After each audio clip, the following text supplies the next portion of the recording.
ইরানের সাথে যুক্তরাষ্ট্রের যুদ্ধে নতুন করে মোড় নিয়েছে। পাকিস্তানের ইসলামাবাদে আলোচনা অমীমাংসিতভাবে শেষ হওয়ার পর ডোনাল্ড ট্রাম্প ঘোষণা দিয়েছিলেন যে তিনি ইরানের দখলে থাকা হরমুজ প্রণালী বন্ধ করে দিবেন।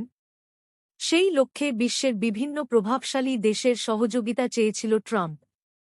কিন্তু এতে সাড়া দেয়নি কোন দেশ।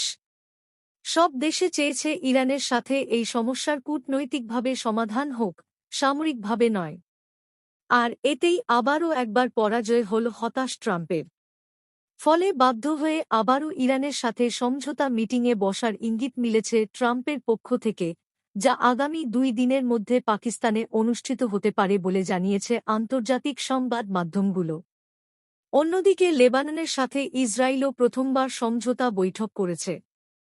মঙ্গলবার ওয়াশিংটন ডিসিতে অনুষ্ঠিত এ বৈঠকের পর পুনরায় 2 দেশ বসার জন্য সম্মত হয়েছে। এ থেকে বোঝা যাচ্ছে যে যুক্তরাষ্ট্র ও ইসরায়েলের পায়ের নিচের মাটি দিন দিন সরে যাচ্ছে। বিগত সময় বিশ্বের প্রভাবশালী দেশগুলোর সহযোগিতা নিয়ে যুক্তরাষ্ট্র অনেক দেশ ধ্বংস করলেও ইরানের সাথে যুদ্ধে জড়ানোর পর কেউই ইসরায়েল ও যুক্তরাষ্ট্রকে সমর্থন দিচ্ছে না।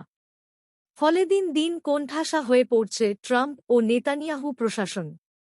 বিশ্বের প্রভাবশালী দেশগুলোর অবস্থান ঠিক থাকলে সারা বিশ্ব জুড়ে যুক্তরাষ্ট্র যে রাজত্ব কায়েম করেছে তা অচিরেই বিলীন হয়ে যাবে।